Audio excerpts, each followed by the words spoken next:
Hello everyone, welcome back to my channel. I'm very excited today because I'll be making one of my favorite soups. Growing up, my grandmother used to make this soup so often, and every time she made it, oh my god, I was a happy child. So here I have green peas. It's called pigeon peas for some people. Alright, so it's already washed. My hands are clean. So yes, that's my green peas. And by the way, this green peas came all the way from Grenada. Yes.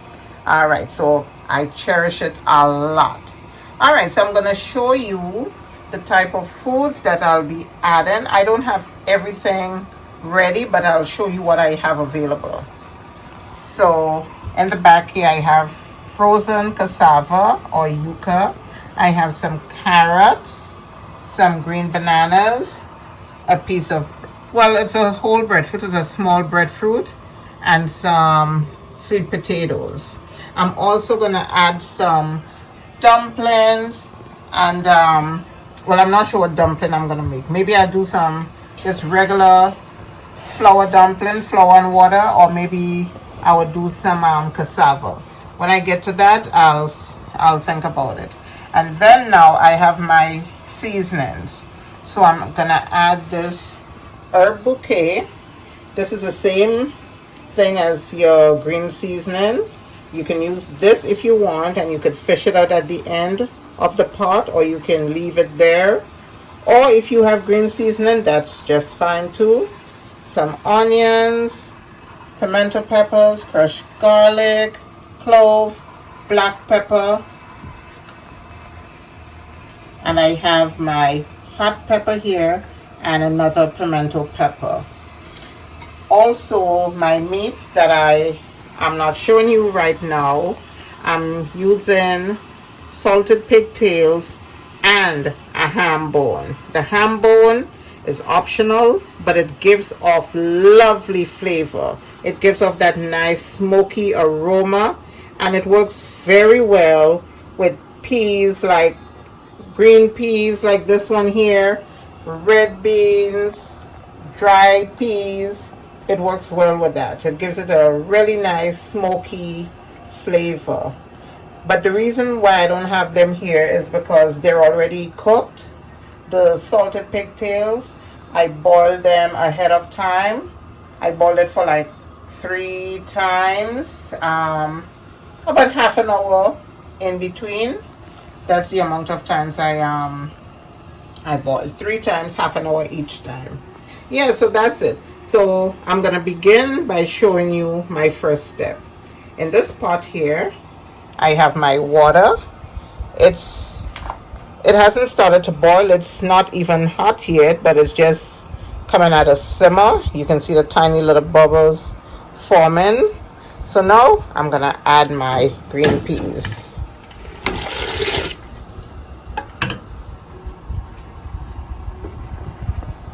Next, I'm gonna add my herb bouquet. Oh, I forgot to mention, this has scallion, shadow benny, parsley, and some thyme. And I'm gonna just drop it here. Next, I'm not gonna add my peppers yet.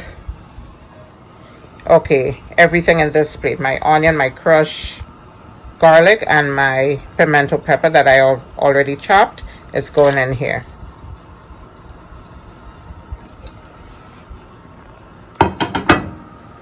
And my clove and black pepper. That's it. And I'm gonna let this cook until halfway tender, not all the way through. When it's halfway tender, then I'm gonna add my food state.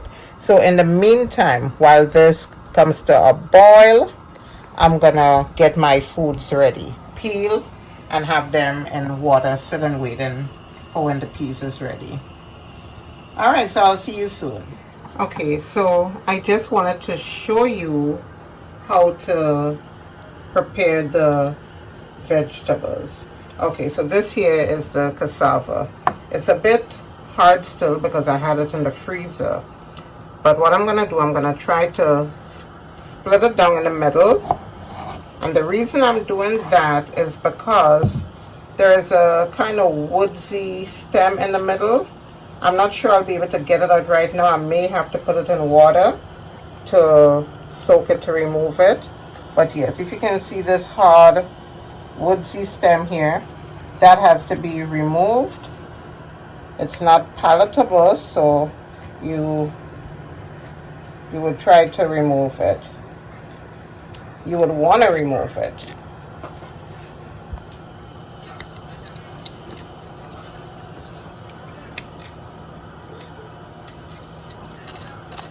Okay, and next I'm gonna just continue to cut into uniform pieces.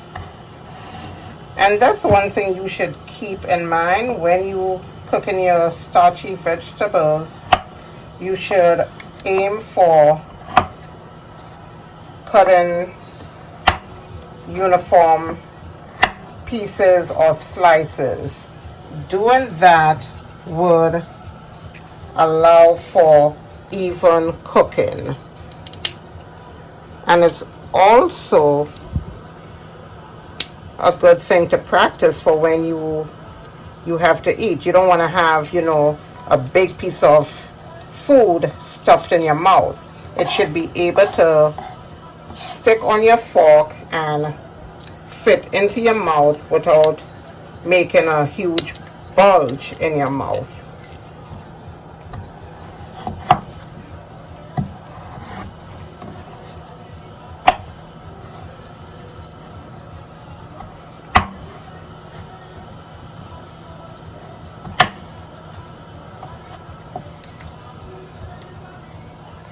Okay, my sweet potato here.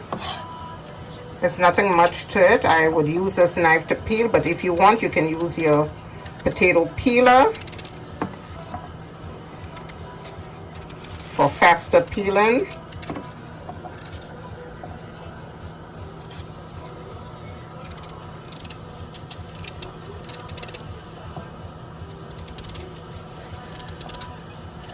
And these starchy vegetables, you have to have a bowl of water ready to put them when you're finished peeling and cutting, because if you don't, they would oxidize on you. If you look at them without being in water, you would see they start turning brown on you. That's the oxidation. And it's not very attractive when your white foods turn brown.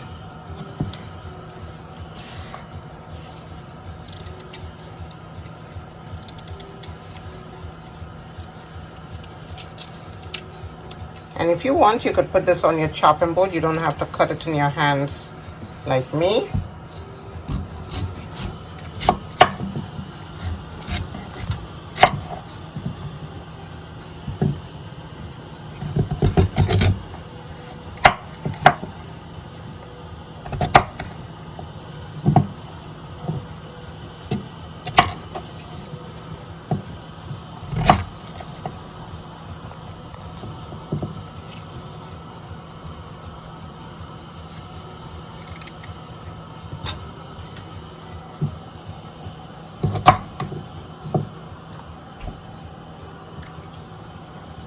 All right, my green banana is next.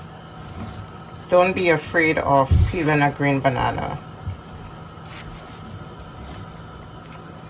This is the way I peel mine. I cut the head off and the tail, and I just put a slit in one of these markings here, or close to it. Then I take the knife to pry it up a little bit, and then I get my finger in here. And that's the reason I'm wearing the glove, because the green banana releases a slight stain. Nothing much to talk about. It will come off after. But yes, If you want, you could also rub a little oil on your hands before peeling it, or to remove the stain. And then I just take the back of the knife and I scrape around it. That is not necessary, but that's what I saw while growing up.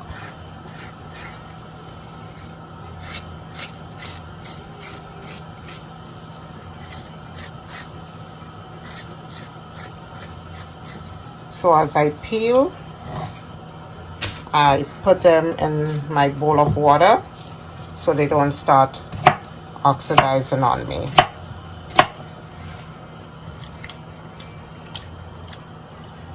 All right, now my breadfruit. It's not a big breadfruit, so I'm gonna see. Okay, all right, let me show you this. As you can see, the breadfruit has a tendency to roll around. Excuse me. So what you want to do is try and get a flat surface. So you could just do this. Okay, that's it. It's not going anywhere. And then you take your knife and you start working on it. I may need a bigger knife, but let me see.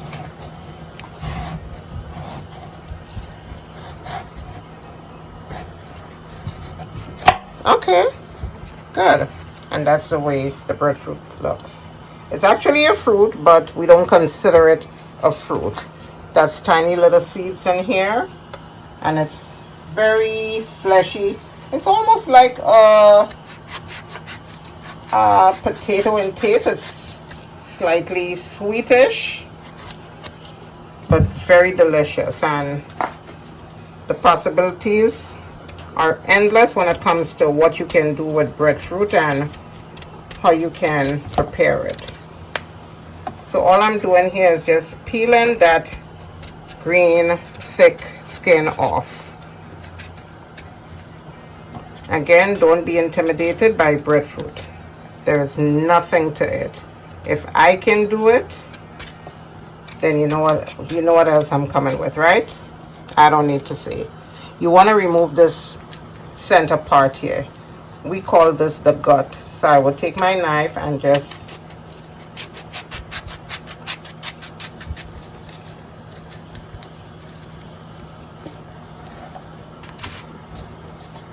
and that's it. I'm gonna split it down again. We're all about uniform cutting. Uniform cutting equals even cooking. And breadfruit is not hard to cook, by the way.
Okay, so I'm checking back on my peas. They're ready, nice and soft. Well, not all the way soft, but 3/4 of the way there. And this here is what I call the impurities. So I'm just gonna skim that off.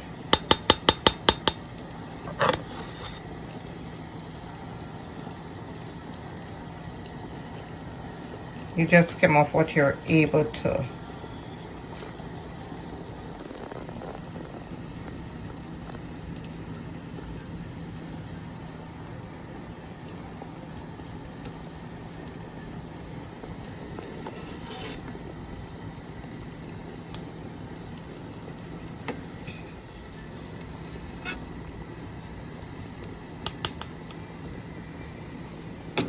Okay, so that's good enough. So what I'm gonna do, I'm gonna start adding I have some additional green seasoning, homemade seasoning. It's also on my channel. I'm gonna add that in, and I'm gonna add in the ham bone, let the flavors start to develop. Okay, so I added the green seasoning, that's it right here. And this is my ham bone. Yes, flavor. I'm gonna just drop it in there. I'm not eating it, but it's just for flavor. At the end, I'm gonna remove it. It's just, you know, a lot of fat on it. No more lean pieces, but the flavor is in there. And that's it. I'm just gonna let that come to a boil, and I'm gonna prepare my dumplings and have it ready for rolling out, and I'll show you that step. Okay, so it's time to add in my salt, my sugar, and I'm gonna add in some coconut cream for that extra coconut flavor.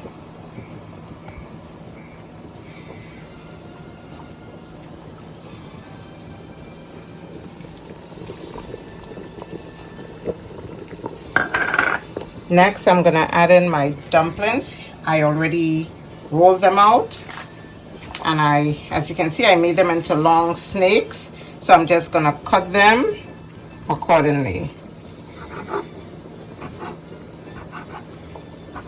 Kind of looking like little pillow puffs.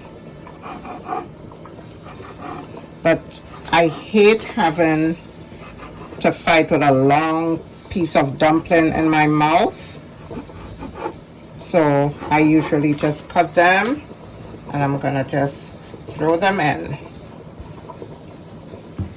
Oops, this one doesn't want to go in the pot.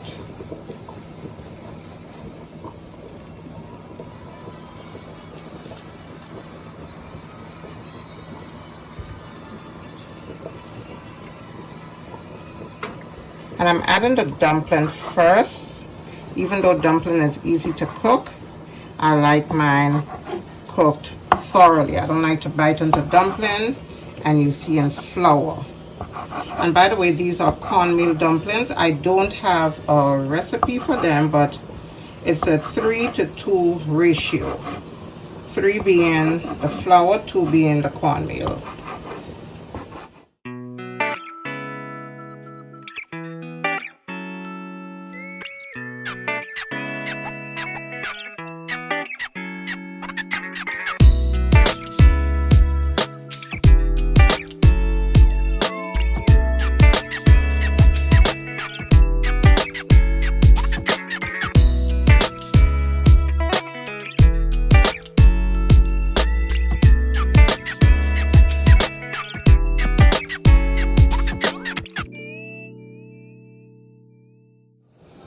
Alright, so now that my dumpling is in the pot, I'm gonna add all the foods here.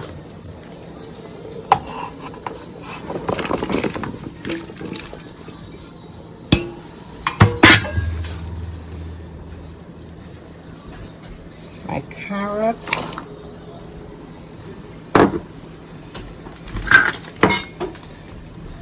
and my already cooked pigtail.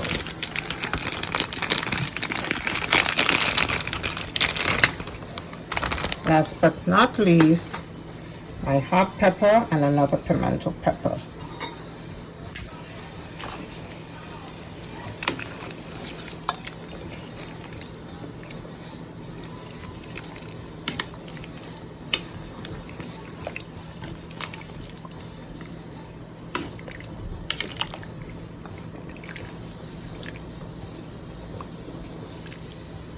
So when this comes to a boil, I'm gonna taste it for salt.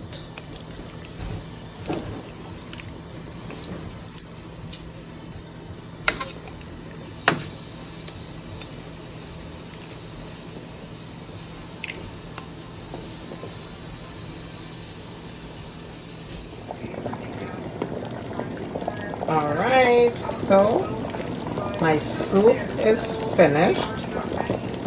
I'm gonna give it like 2 more minutes, but it's good. Everything is properly cooked.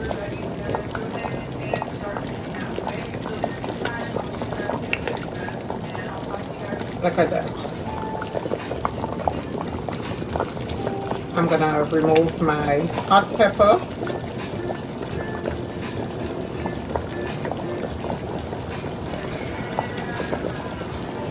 I'm gonna leave the pimento pepper. And for those of you who do not eat pork or pigtails or whatever, you can make this soup without meat, or you can use any meat of choice you want. You can use chicken. I've tried it with chicken, it's good. I've tried it with smoked turkey, very delicious. You can also have it with fried fish. Towards the end of the pot, you don't even have to let the fish cook in it. The fish is already cooked because it's fried. You just add the fried fish to your plate. Okay, so the next step is to show you what the plated dish looks like. And here is my plated dish of green peas soup. If you decide to try this recipe, comment down below and let me know how you liked it. Also, make sure to like and subscribe to my channel and turn on post notifications for future content. Thank you for watching.